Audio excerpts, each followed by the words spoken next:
Olá, eu me chamo Cleuzeni, tenho 42 anos e moro em São Paulo. Há alguns anos, eu havia me mudado para um sítio afastado do centro da pequena cidade de Ribeirão Bonito, São Paulo, onde eu morava na época. Nesse sítio, acontecia coisas um tanto assustadoras e intrigantes. O nosso sítio ficava entre as cidades de Ribeirão Bonito, Guarapiranga, no interior de São Paulo. O acesso ao sítio era feito por estradas de terra, tendo pouquíssimas moradias pelo trajeto, existindo mais matas, pastos e plantações. Mudamos para o sítio, o meu marido, a minha mãe, o meu irmão e eu. E próximo ao nosso sítio, existia um senhor de nome Zé Vaqueiro. Ele trabalhava com feitiçaria. E o meu irmão já o tinha visto várias vezes perambulando pelas estradas de terra, carregando consigo o livro negro de São Cipriano e falando sozinho. Ele falava sozinho ou com algum espírito, sei lá, mas ele sempre queria bancar o bom vizinho e sempre levava frutas, cachaça e até mesmo bolo para nós. Aceitávamos por educação, mas depois sempre jogávamos fora. Pouco tempo depois, ele passou a vigiar a nossa casa e dar algumas cantadas na minha mãe. Ela ficava sem graça, mas tentava levar na brincadeira. Nunca o chamamos para entrar em nossa casa, mas um dia, quando todos nós havíamos saído, quando retornamos, o dito cujo estava sentado na cadeira de balanço, que ficava no alpendre do nosso sítio. Ele nos recebeu com uma boa tarde e falou que estava nos esperando porque tinha trago algumas mangas para nós. O meu marido, esquentado, do jeito que era, ele falou grosseiramente com ele que pular o muro dos outros e invadir a casa era crime. Então, o homem disse que não pulou. O meu marido o chamou de mentiroso e disse que lhe daria umas porradas se ele não fosse embora naquele momento. Então, o homem fechou a cara, se levantou e disse: "Eu não pulei diacho de muro nenhum.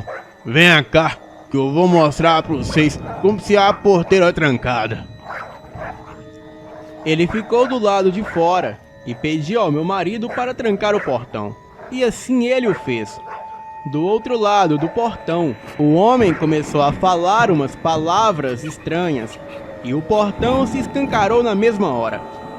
O meu marido tinha trancado por dentro com um cadeado e era impossível alguém abrir do lado de fora sem o arrombar. Ele ameaçou o meu marido e disse que era melhor ele tomar cuidado, senão ele ia amanhecer com a boca cheia de terra. Ficamos apavorados e cortamos de vez o contato com aquele homem. E teve outra vez que eu e o meu marido passeávamos no mato para colhermos algumas ervas. E do nada, o homem apareceu na nossa frente, em cima de um cupinzeiro. Tomamos um susto. Então ele perguntou ao meu marido se ele queria aprender como se fazia isso. O meu marido disse: "Não, obrigado." Então, ali mesmo de cima do cupinzeiro, o homem fechou a cara e desapareceu diante dos nossos olhos. Voltamos para casa correndo e assustados. E certa vez, o meu irmão passou de bicicleta em frente ao sítio dele e ouviu ele conversar com alguém, mas dessa vez, o meu irmão escutava uma segunda voz. Não era como das outras vezes que ele conversava sozinho. Então o meu irmão entrou no sítio e foi escondido pelas paredes laterais da casa para ver quem era a pessoa misteriosa. E foi aí que ele viu de onde vinha a voz. Era do fundo do quintal, onde havia algumas bananeiras.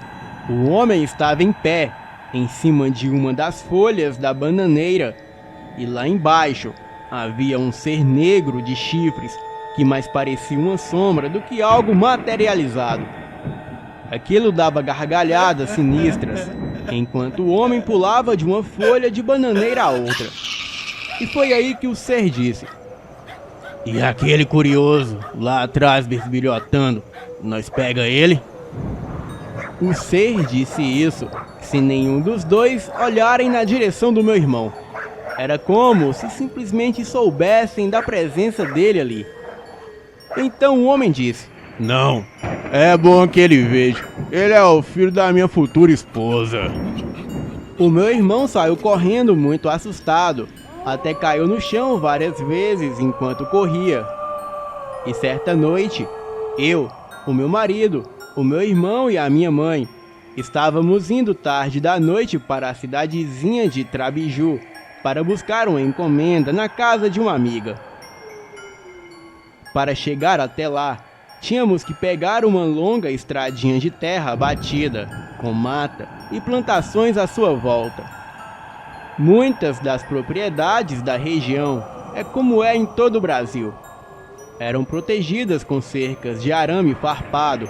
Era uma noite bonita, com a lua cheia que iluminava toda a região, e não havia vento e nem nuvens. Podia-se dizer que era uma noite ideal para um passeio. Estávamos seguindo pela estradinha de terra batida em direção a Trabiju, quando, em certa parte da estrada, vimos do lado direito, um pouco acima da estradinha, bem, o dito cujo do homem. Ele estava sentado sobre o arame farpado de uma das cercas existentes. Ele estava todo de branco, chapéu branco e descalço. Ele estava ali sentado, parado e olhando para longe, com um olhar bem distante. O estranho é que a cerca de arame farpado estava esticadinha, como se não houvesse nada ali. Passamos bem devagar ali com o carro e vimos aquele homem estranho sentado em cima da cerca de arame farpado.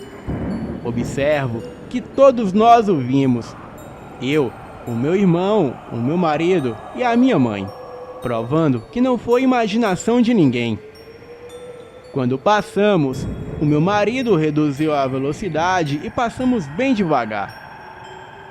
Ele subiu em cima da cerca de arame farpado, ficando de pé sobre ela, deu boa noite e mandou um beijo com a mão para minha mãe.